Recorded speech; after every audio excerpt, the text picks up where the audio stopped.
Welcome, everyone. It's Wednesday night. We are live on Ready, Ted, Go, the SEC podcast, talking about all things SEC. Thanks for joining me tonight. As we enter into the weekend, I hope everybody can hear me well. Had some technical difficulties getting on right at 7:45. Didn't have any sound. But it's this kind of how it is when you have everything together sometimes.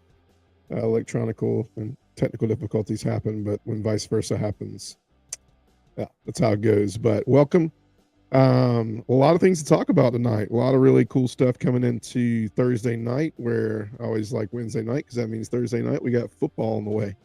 So that's awesome. Hope everybody's doing well tonight. We are going to talk a little bit about our mailbag questions. We're going to, I did have a few questions actually sent in. So they're pretty cool. We'll read those. We'll keep them anonymous for right now. Maybe later on, if people want to claim who it was and hop in the group chat, that'd be great. But yeah, we're getting a few mailbag questions. It's pretty cool. If you want to mail your mailbag questions in, that is at readytedgo@gmail.com. Send them in. We usually do them on Monday and Wednesday nights.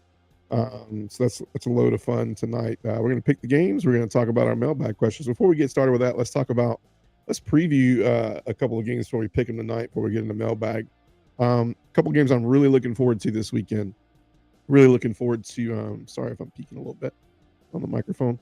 Really looking forward tonight to getting into our Auburn Texas A&M game at noon. I know I talked a little bit about it on Monday night and talked about how if certain circumstances were different, they might change the outcome of how I picked this game. So, but we're going to look at this game. We're going to preview it. I'm looking at right now. I'm really looking forward to seeing how Connor Wegman performs in this game. It's going to tell the tape a lot. He's had a lot of passing yards, but SEC wise, Texas A&M hadn't really been tried and tested this year, in my opinion. So 2-1 on the year. Auburn's 3-0 on the year, and so should be a very, very interesting game on docket for Texas A&M and Auburn. Another intriguing game is it feels like Vanderbilt's been playing in the SEC forever so far right now, 2-2, but they're not. They haven't played one SEC game at all. They've played the most games out of any SEC team, but this will be their first contest. This will be Kentucky's first SEC contest as well. That's a 12 o'clock noon game on SEC Network. Looking forward to that one as well. Pick some sound things right here as we maneuver around. Thanks for bearing with me really quick. Let's see here.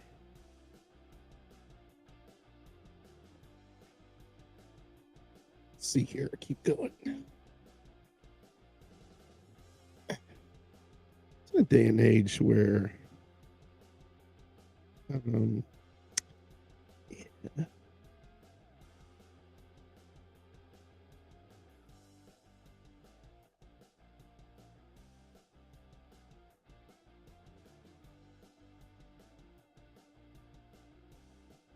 Second though. Hey, here out of one ear. Hey, there's both of them. Hey, we're back now. Sorry about that. Thanks for your patience. Also, looking ahead at LSU Arkansas. That's the 7 o'clock game on ESPN. LSU brings a 2-1 record, 1-0 in SEC play. Intriguing game for Arkansas because, in my opinion, Arkansas is one of those teams this year that could have gone both ways. They could have swung to really being strong this year, returning KJ Jefferson, returning really good running back and Rocket Sanders. Arkansas is always just a kind of an up in the air. They did a lot of action in the portal this year. Really looking forward to that game at ESPN 7 o'clock. The big game in the SEC this week, obviously. Also, South Carolina, Mississippi State is going to be a good one. South Carolina just trying to get that statement win. Obviously, the loss to Georgia last week after the first half play, and then the loss to North Carolina the first week of the first weekend of the season has not really told the tape on South Carolina. So looking forward to that game. And then the big game is going to be down in Bryant-Denny Stadium this weekend. Ole Miss, Alabama. We're going to see what Jalen Milroe made out of. We're going to see. I would per se say, I mean, he's it. I mean, I think there's so many things said about this. I went live Sunday. I went live Monday. There's so many things said about this game. I'm sorry. There were so many things said about the why behind Milroe and him not starting at USF. And was it an attitude thing? Was it a Nick Saban trying to make sure that he had the right quarterback? Was it I couldn't tell you. My take on it was honestly, I think Nick wanted to make sure that he was making the right call. I think he wanted to make sure that he didn't have the guy on the bench over there, and then they go and lose maybe 2, 3 possible games this year and don't finish how they want to because they just, you know, didn't put their best foot forward. So I think that's where we're going. That's I mean, a lot going on. It's a these a lot less games this week because we have some SEC teams playing each other. So that's interesting. But let's hop into some mailbag questions tonight. I'm having a little bit of issue with my mic, so I don't know what's going on. But if you are popping in the chat and you hear it, or there's some funny business going on with my mic, please let me know. I can't hear it right now, so I can hear it through my ears, but I can't hear it online. So if it's popping or anything of that nature, please let me know because I will definitely fix that for you. All right. So hopping right in to the mailbag questions. A couple of mailbag questions that were asked on SEC Nation. And then I had a couple from Saturday Down South. And then, like I said, I had a few that were mailed in. Let's hop into the one question that was asked. And this was a very interesting question. I want to do a question that involves SEC teams, but is going to involve a little bit of all college football tonight. The question was posed on SEC Nation of the top 10 teams right now in college football. Who are the most believable teams in the top 10 right now? And I got to hear Paul Feinbaum talk a little bit about this. I got to hear a lot of SEC analysts talk about this. I got to hear a lot of opinions from call-in people about who's real and who's not. So I decided just to go down the line and talk a little bit about them. It's a cool way to just kind of add a little flavor and talk about a few other teams that are not in the SEC. Maybe some teams that will be in the SEC next year that are on this list. There is one. So obviously, as we round out the top 10 and we look at the top 10 is right now in the AP college football poll right now, because obviously we don't have a playoff poll out yet.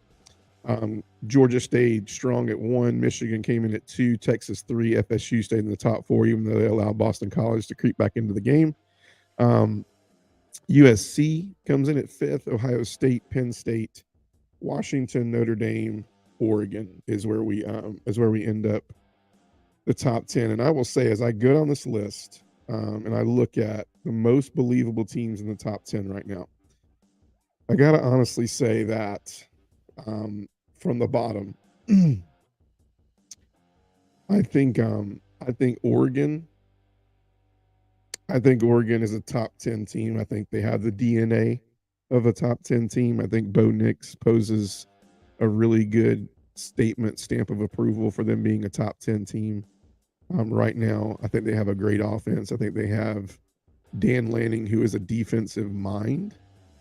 I don't think they're where they want to be yet defensively. They're getting there.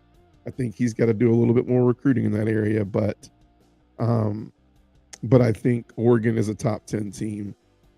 I think as I get into number 9, I think Notre Dame is a pretender. I think they are not believable in the top 10 as normal. I think they're putting a lot on the fact that they got the kid from Wake Forest over there. Look him up. I need to look him up real quick, but they transferred in for Notre Dame. And Freeman, has some small things turned around on defense, some things turned around on offense, but they also have a test coming up, if I'm not mistaken, this weekend. And like I said, I focus on a lot on the SEC games. I think they play Ohio State this week, and I think that's where game day is at this week. So they'll be two of these teams will figure out whether they're believable or not. But I think Notre Dame is not believable in the top 10. I think Ohio State will win that game. But they are on. I think I'm putting Ohio State on upset alert. This game has happened so many times, especially the rivalry of USC and Notre Dame has happened so many times. But this game with Ohio State's happened so many times, and it could have easily swung the other direction. So, in my opinion, I think personally that Notre Dame is not believable in this. Washington is, dude. I love the Huskies this year. I think they're an incredible. I keep getting feedback. I think they're an incredible team this year. I think that let's see if I can check 1 2. I think they're an incredible team this year. I think that um for the most part, I think that Michael Penix Jr. is a Heisman candidate. I think he is an incredible athlete. I think he has an incredible arm. I think he has incredible players around them. I think the defense is doing enough for them to call themselves contendable. I need to see them play more in the Pac-10, some more Pac-10 teams. I need to see them play some Colorados and some USCs and things of that nature to really give a good eye on them. But I think Washington easily could be even higher than they're ranked. I definitely think they're a believable top 10 team. Penn State, jury's still out on Penn State. The reason jury's still out on Penn State is because James Franklin. A lot of people are like, a lot of people buy the James Franklin thing. I don't really buy the James Franklin thing. I mean, he didn't really do anything at Vanderbilt for anybody to come out and like say, well, we want James Franklin. I think sometimes he almost he's got. I mean, he's gotten Penn State to here, but the big picture is you got to win the Big Ten. And in my opinion, like we've been close, but no, but haven't really gotten it done. This year, I don't think they're as strong as they were last year. I don't think they were as strong as were the year before last. I think Penn State is a pretender in this. I don't think you will see. I don't think they're believable in here. I'm not buying Penn State. I think they have it. I know they lose to Ohio State, and I think they lose to Michigan. So I think you have two losses there, and I think that I have to look to see if there's a third loss on their slate. But when you get to Ohio State, I think Ohio State is believable here. I think they have the materials. They have Marvin Harrison Jr. I think they have a good defense coming back. I think the question is at quarterback, and I think the question is can the quarterback? It's kind of like an Alabama thing. They have pieces. They're not standout pieces. I think they have great receivers. I think they have a really good running back. I think it's Travion Henderson returning. I think they have the pieces to do well, but I think they are believable in the top 10. USC is definitely believable. It's all going to be about how their defenses perform against top tier teams. I think USC, Caleb Williams is an extremely incredible talent. And I think if he would have been bought off the market, like an NFL player was bought off the market from Oklahoma, I think Oklahoma would be absolutely insane. But right now, but he's not. So he's at USC. I think they're haven't seen them really play anybody this year yet. So I don't know. I mean, I was shocked a couple of those games last year in the Pac-12 where the Washington States played them really, really close. Arizona played them really, really close. I have to see the defense. I know the offense is going to be great, but I've seen the defense allow 40, 50 points a game, and that's not going to cut it this year because you got some teams in there like Washington. They can score with them. So, but I do think they're believable in the top 5. FSU, I know we can say that Boston College, came back on them that last fourth quarter, and are they believable? I absolutely think FSU is believable. I think you can have. I think the first 3-4 weeks of the season are every team just trying to figure themselves out. Some of them are put into games. They're definitely going to be able to kind of figure out where they stand after this weekend because it's going to be either Clemson's down or we're just really having some lackluster games from top teams in the ACC because you got Clemson and you got Florida State playing each other this weekend. So you'll definitely see who's believable in that. Clemson's already, in my opinion, not believable at all. They're barely a top 15 team for me, maybe top 20 team for me. I do think they're a top 25 team, but FSU is definitely a top 10 team. I think they're believable. Texas is believable. Quinn Ewers is a talent. I think he's coming into his own. I think the running game's getting on. I think Sark's offense is getting to those Alabama years where the run game and the balance is there so they can do a lot of really cool exotic things with their offense. The defense is definitely coming around. They're becoming a more well-rounded football team. They got a lot of things they have a lot of players from the transfer portal. They got, just really big role players. I think Texas is for real this year. I think Texas is a legitimate top three. I would actually, in these top four, I would actually have Texas at two. I don't have Michigan at two. That's just my opinion.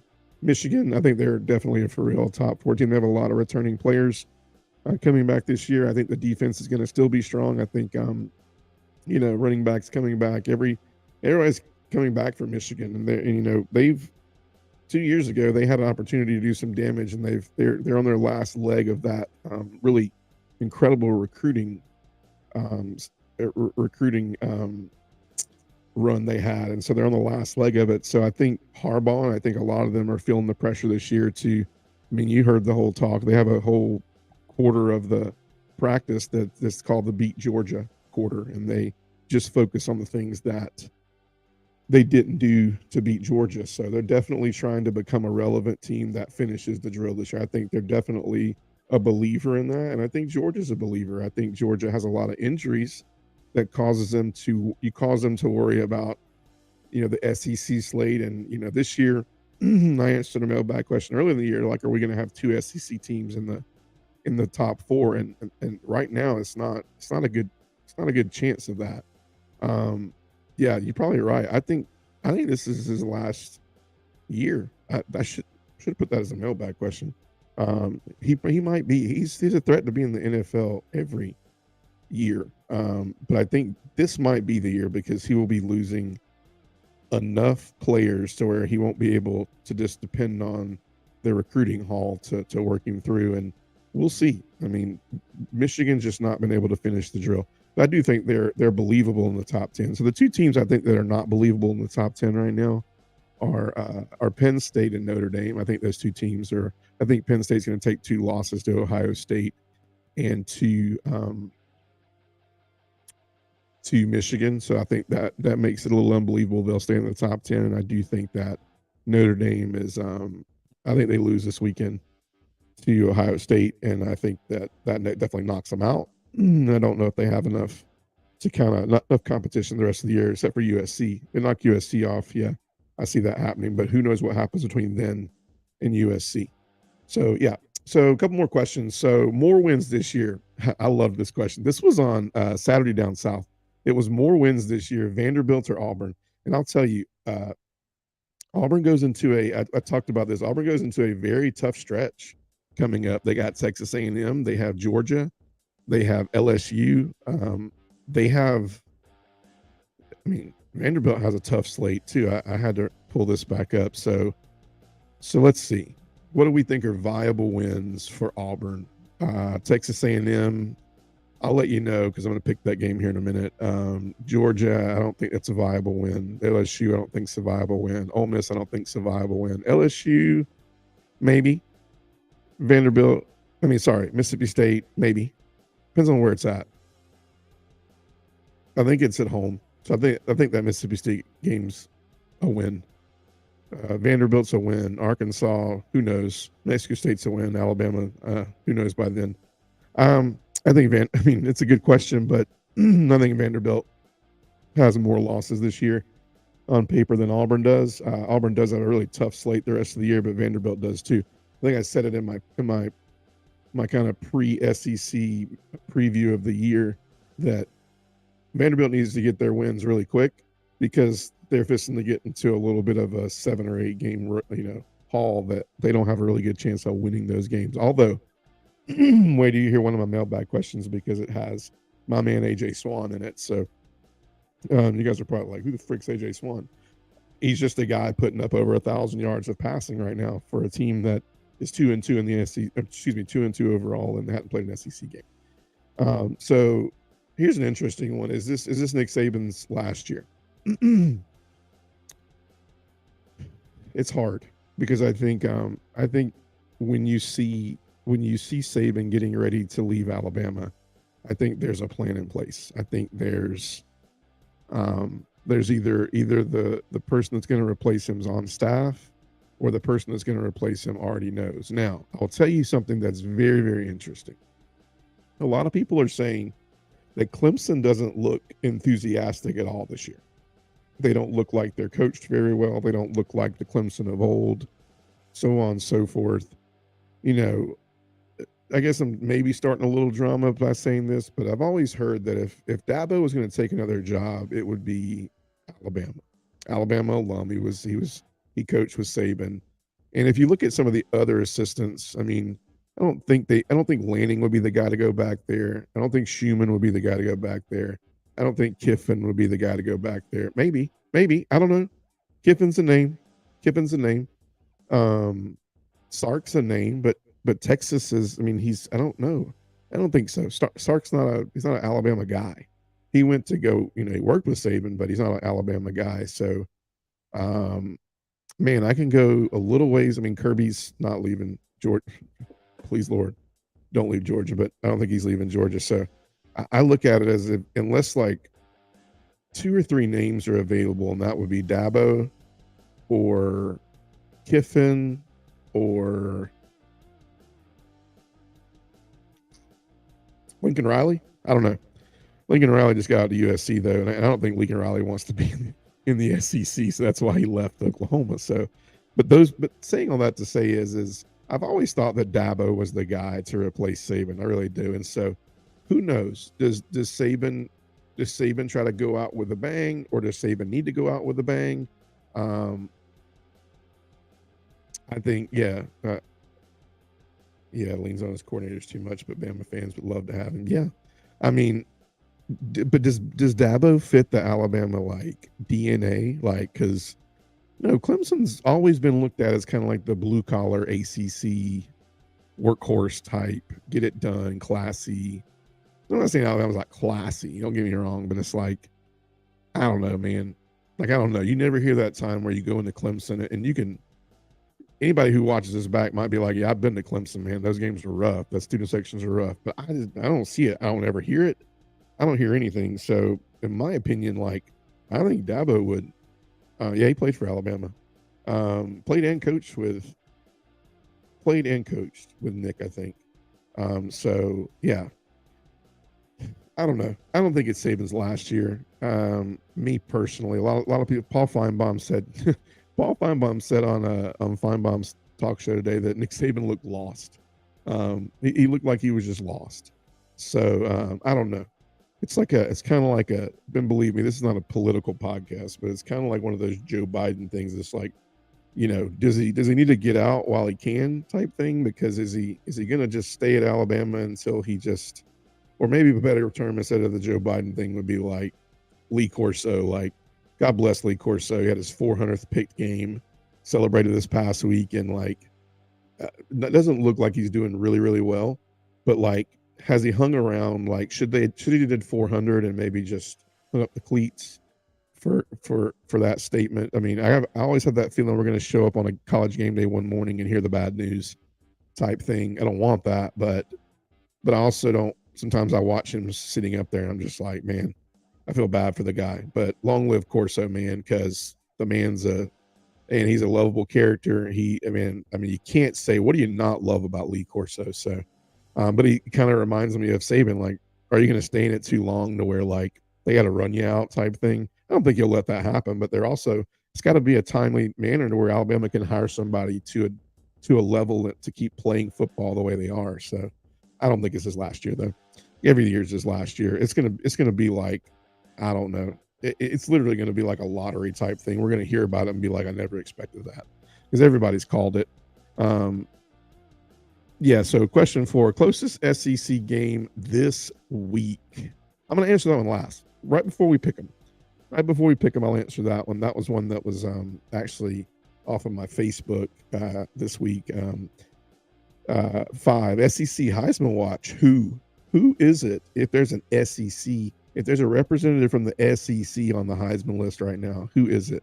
I kind of went through and did like the SEC Heisman right now, and I think that's going to be a cool talk every week. I'm going to try to add, maybe put me a little Heisman pick up there. I don't know. Heisman blur, man. What is that? My SEC Heisman list right now, I would have to put Jaden Daniels on there.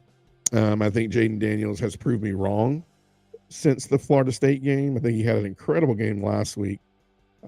And I'm telling you, man, you knew it was coming, right? You knew it was coming. AJ Swan, man, he's on here too, man.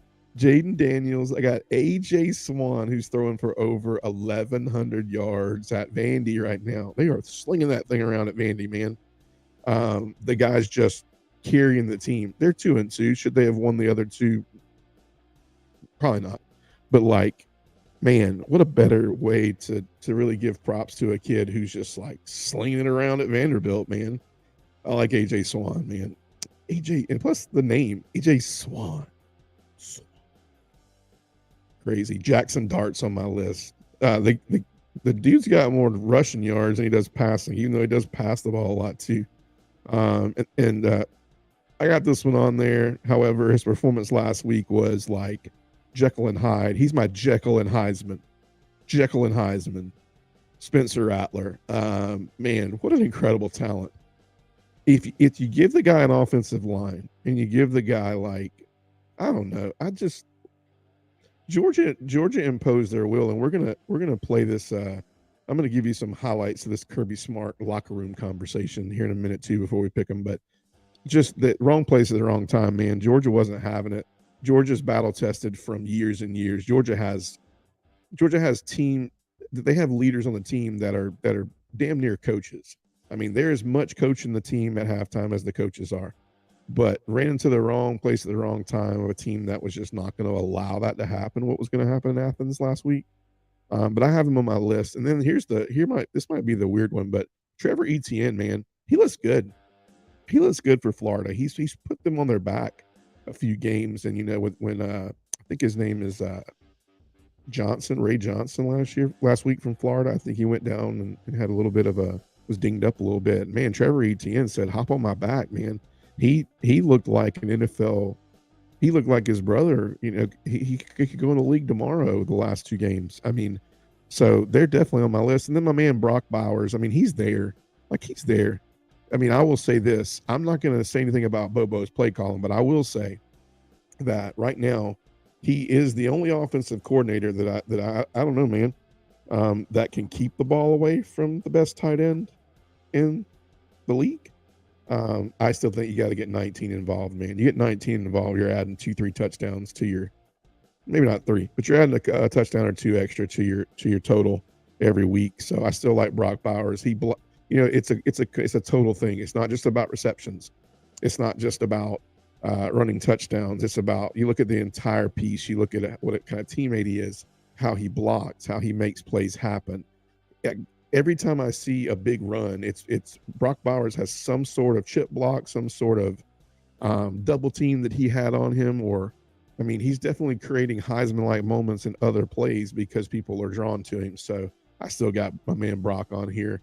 We're gonna have to see Brock Bowers for Georgia to finish this thing up undefeated this season and possibly try to play for another SEC title and a third national championship. He's gonna have to be a main focus. So that's my kind of list of that. And then my last question before we pick him tonight. Well, I have a question that goes into our pick him is, who's the next SEC coach that's out? Who's out next? Like who's getting fired next, for better terminology? And as we pull that up, I think that some people could say a lot for Jimbo at Texas A&M. I know we talked about Alabama and is Nick Saban. I don't think Nick Saban's fired, but I think is this his last year? Is it Drinkowitz? Like, does Drinkowitz go? They're 3-0 right now. Missouri could either go in or go out right now, because they have a pretty decent slate heading up to their big haul, whereas that's Georgia, Tennessee, Florida, and Arkansas. That gauntlet, but they have Memphis and they have at Vanderbilt. So here's my thing: they could go in to LSU home. They're home against LSU. They could beat Memphis, beat Vanderbilt, beat LSU, and be 5-0 going into LSU. And that could be a definite good game. And then Kentucky's doable, South Carolina's doable. I mean, they beat LSU. They go into Georgia undefeated. So who knows? But it could be Drinkowitz. But the way, I mean, Luther Burden's playing incredible. If Brady Cook continues to look like he looks, I don't think it's them. I think next coach out from the SEC is Jimbo Fisher. I think Texas A&M has some losses on their docket coming up. I haven't called this game, but again, I'm still determining my call for this Auburn Texas A&M thing. It's going to go down to the wire. I'm 30. By the way, I'm 38-2 in my picks. 38-2. I lost UNLV and Vanderbilt by a field goal, and my picks. I have 2 losses by a combined 4 points. UNLV by a field goal over Vanderbilt, and obviously Missouri by 1 point over Kansas State last week. Those 2 got me 4 points, man. But yeah, I think Texas A&M, if I had a pick, has a rough slate coming up. They got to play Alabama. They got to play Auburn. They got to play Ole Miss. They got to play Tennessee. They got to play South Carolina. Man, South Carolina's just going to get better. They're going to get better. I'm telling you. South Carolina was a good team. It very well could and should be Jimbo, and I think the schedule lines up for it. But yeah, so let's go straight in. Let's pick these games for this week. Let's do it. Last question leading into this. Closest SEC game this week. Let's pick that first game on our list. Let's go in and pick them. Remember, 38-2 going into this week. Got 2 losses by 4 points, but we're going to say I'm going to go ahead and pick the first game that I think that will be the closest game on our SEC slate this week, and that's going to be our. I firmly think that the closest game this week is going to be Texas A&M and Auburn. I'll say that. I want to wait on that pick, man. I'm still in the air about this pick. I mean, I got it in my mind, but I'm once again in that Florida Tennessee dilemma where it's like, when you gave me Florida 7:00 night game at the Swamp, it changed everything for me. Like it did. I guarantee you, if you gave me Florida at noon at Neyland, I might not pick that game, man, like I did. So let's run through it. First game on the docket, Kentucky goes to see Vanderbilt, 12:00 SEC Network. My man A.J. Swan, 1,101 yards of offense, 11 TDs. Either the defenses are terrible or AJ Swan's legit. But 4 interceptions for him as well, so it's made him a little bit crazy and all over the place. I like him, but it's made Vanderbilt look flashy. I got Kentucky on this one. I got Kentucky by about 2 touchdowns. I think the spread is 13.5 right now. I think Kentucky covers, and I think Kentucky wins this game easily, and they get their first SEC win. Tennessee and University of Texas San Antonio, otherwise known as UTSA, 4:00 SEC Network. Tennessee is favored by 21 points. They have gotten off slow against these, how I should say, non-SEC Division I and Division II, 1AA teams. So do I think they lose? No. But I think Tennessee wins. I do think they cover. I think they're mad. I think they're pissed. I think they need a statement game. I think you might see my man Nico, and however you want to pronounce his last name, I know him as Mr. Nico. But a lot of people are calling for him to play. You'll get a chance to see for him to play. It'll be a similar like Nick Saban USF type thing.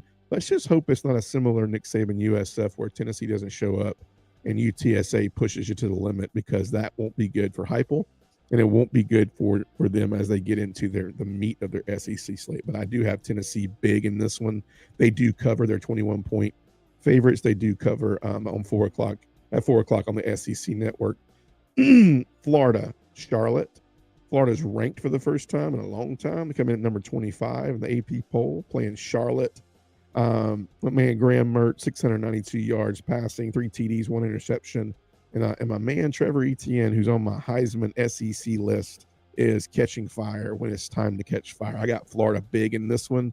The spread is 28. I think they beat Charlotte easily by 28. Don't quote me on that, because Florida and 28 points, they're going to run the ball a lot. So when you look at Florida, I don't know if Graham Mertz's thumb is functioning properly or not, so we'll see.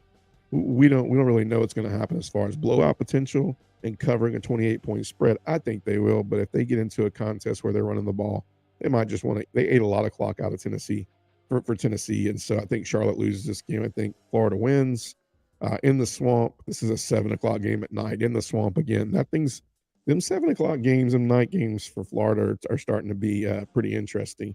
Georgia, UAB this weekend. UAB coming in 1-2. Mr. Trent Dilfer, the quarterback at UAB. I feel like I just saw UAB, and I'm sorry.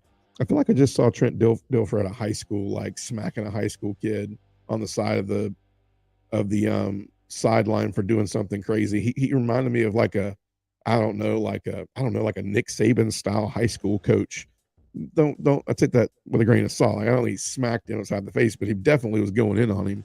So definitely heated. Different. Trent Dilfer's a very outspoken, just he's a crazy go at it coach, and he's at UAB now, and they're 1-2 this year. Nothing big time as far as stats for them. They do have a quarterback.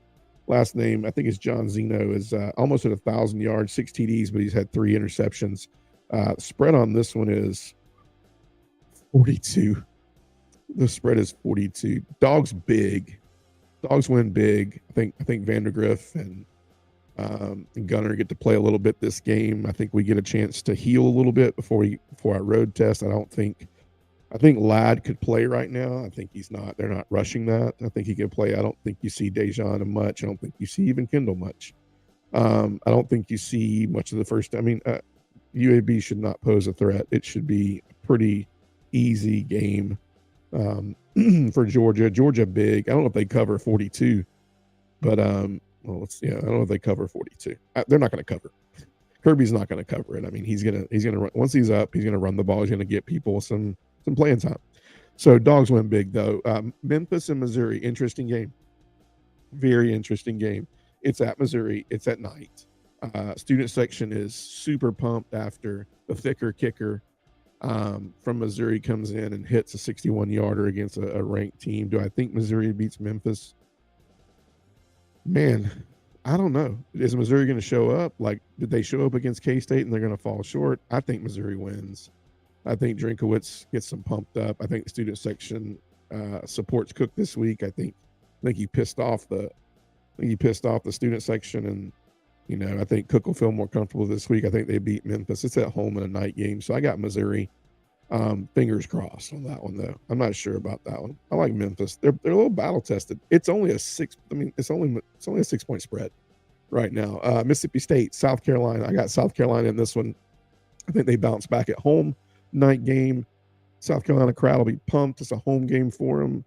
The line is 6.5 points. I think South Carolina wins this one by a couple touchdowns. I got them about 14 points on this one. I think Rattler comes out mad. I think they perform well. I think defense will perform well. I think they go to 2-2 and they grab their first SEC win. Arkansas heading down to Baton Rouge, LSU. I got 2 words for you on this one. LSU. Mizzou's quarterback hurt? Cook? Really? Brady Cook. Did he get it? I wonder if he got hurt in practice. Let's look this up real quick. Let's look this up. Glad you said that. Listen, man, I'm 38-2, man. We gotta know these things. We gotta know these things. Questionable. Yeah, I see that now. Yeah, he's questionable. Interesting. Very, very, very interesting. Very, very interesting. Yeah, he's questionable. I still got Missouri in this one. I think Missouri. I think Luther Burden. I think he's too much for Memphis. SEC defense, SEC night game at Missouri. Student body's going to be crazy after that thicker kicker win I love the thicker kicker word, from last week. Missouri wins. They cover. I mean, I think they're going to win by 7, 10, something around that nature. Definitely intriguing, though. It doesn't change my mind, though. If it was the SEC game, I would definitely dig into that one. Thanks for showing me that. Taking it back to Uh, where we at here? Where we at here? All right, here we go. Texas A&M Auburn. I gotta have something, right? So Texas A&M, uh, Texas A&M College Station, noon kickoff. Texas A&M is 7.5 points favorite. All right, I got I got I got Auburn on this one, man. I got Auburn on this one, man. I don't know, man. Something says that everything's supposed to line up for Georgia Auburn next week. Home game, first road game. It just feels like that deep South oldest rivalry is just supposed to line up next week undefeated. I don't know what it is. I think I won't be able to sit with my comment of Jimbo Fisher and Texas A&M getting rid of Fisher because you know my man, I can't believe I'm making this pick, man. But I just think they get it done on the road. A little more battle tested than Texas A&M right now. The line is 7.5 over and under 51. I think Hugh Freeze figures out how to do it. I think Auburn gets the victory. I think it's going to be the closest game this week. I think it's a field goal, a safety, a missed extra point. Something's going to come down to it. And the trick is it's a 12 o'clock game. It's the hardest time to get your team up and go. And it's 12 o'clock, but you got to remember it's 11 o'clock in Texas. It's 11 o'clock in Texas. I got Auburn by a something, a missed extra point, a what do they call it when Bama when they beat Bama, the kick six, like it ain't gonna be that again. But that's what I'm thinking is gonna happen, man. It's gonna be fluke. It's gonna line up for Georgia Auburn. So I got Auburn by a oops. Don't know what that is, whether it's one, whether it's two, whether it's a field goal. And then the last game we're picking tonight here on at Ready Ted Go. If you haven't already liked the podcast, make sure you like it. Make sure you share the video with everybody. I'm on YouTube at Ready Ted Go. I'm also on TikTok at Ready Ted Go. SEC is in Southeastern Conference, and then drop a like and a follow. Hit up your friends on Facebook. Tell them to come follow me. It's not a long podcast. We go 30, 45 minutes minimum and max every night. And so I'd love to have your questions. Love to hear all about it. Let me know if you want anything on the mailbag next week at readytedgo@gmail.com. That'll be incredible. Next week's going to be awesome. Coming to you Monday and Wednesday, and then coming to you at some point live from Auburn, Alabama, where I'll be at the Georgia Auburn game. So that's going to be fun. But before we talk about that, let's pick this last game. So Ole Miss goes into Alabama, and here is the spread on this one. So we got, as of right now, we got Alabama at 6.5. Alabama 6.5. Jackson Dart, 852 yards passing, 7 touchdowns, 1 INT, 32 carries, 213 yards, leading rusher on the team right now. Very, very interesting. Jackson Dart is one of my SEC Heisman finalists right now in week 4. Quinshawn Junkins, he's going to be the difference maker. He's going to be the difference maker because he has not performed well so far this year. He's a really, really standout player, really good player, and he's been kept to a little bit of a quiet start so far. Jackson Dart has been beating people with his legs. I think Alabama watches what Texas did to them. I think Alabama's going to use the same thing that Kiffin's going to try to do to Alabama is what Alabama's going to try to do to Kiffin. So what comes into play right there is defense. So I think Bama wins this game.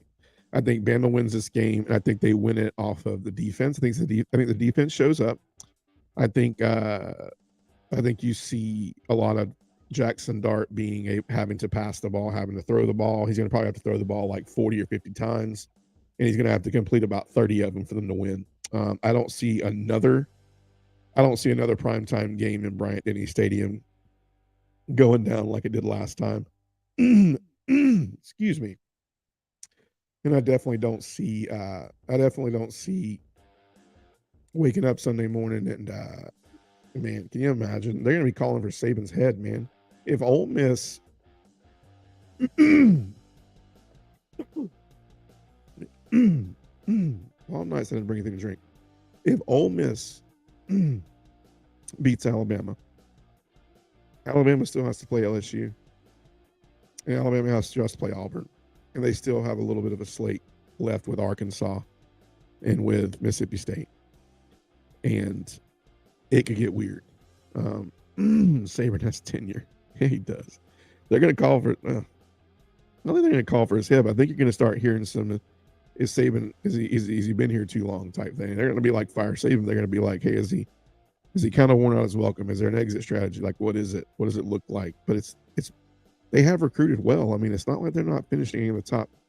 The SEC has a little bit of a quarterback problem. I don't know if you guys know this, but like Carson Beck, I'm gonna bring this back up. Carson Beck has not been flashy, but he has been one of the most consistent quarterbacks in the SEC thus far. Regardless of what the schedules look like, I get it, whatever. But he's been consistent. He's been consistent. And when that happens in a first year, then you know that our quarterback situation, everything coming back. I mean, you thought you would have seen the KJ Jeffersons, the Jackson Darts, the Joe Miltons. You thought you would see them just like boom coming out. And Jackson Dart has, but it's questionable whether he can take over a game with his arm, which is why Joe Milton got challenged last week because he couldn't take the game over with his arm. But anyways, all that to say, I think Alabama wins this one. I think they cover. I think this is a 7 or 10 point game, somewhere in that mix. I think you're going to see Ole Miss trying to catch up at the end. I think Alabama gets off to a really, really fast start. I think Lane Kiffin goes in, gives it his best shot, but Alabama pulls this out. This is the lowest I've seen Alabama ranked in a long time. Alabama's ranked 13th. So definitely looking forward to this week in the SEC. It's going to be a really great week. Looking forward to see what the record is. Looking forward to see how everything pans out, and then looking forward to week 5 coming up, man. So many good games in week 5, man. You got, I mean, will Georgia and Auburn meet for the first time? Where they're this early in the season undefeated, and it'll be Georgia's first road game, and how will that look at? You got Florida going into Kentucky. Will Florida be undefeated in that game? You got you got LSU, you got Ole Miss on a little bit of a slate right now, and then they got to go play LSU. You got Tennessee. It's going to be tested against South Carolina. You got a lot of things going on next week too, man. So it's going to be a good one. Thanks for joining as always on at Ready Ted Go. It's been a good night. Been awesome. Love doing the mailbag questions with you guys. We talked about the who are the believable top 10. I'll leave you with this: the Notre Dame game this weekend. Ohio State Notre Dame. I called it. Ohio State's. I don't. There's still a lot to be seen by Ohio State, but I'm going to call Ohio State as that winner this weekend. Or does Notre Dame shock the world? They've been trying forever. I can see it right now. Brian Kelly leaves Notre Dame and goes and finally gets a big shot on national television, playing FSU and drops an L. And then, finally Notre Dame comes back 2 years later with Freeman and beats Ohio State. Notre Dame, I'm telling you, man, it's brewing, man. It's brewing. Is it time? Is Todd, is his name Todd Day?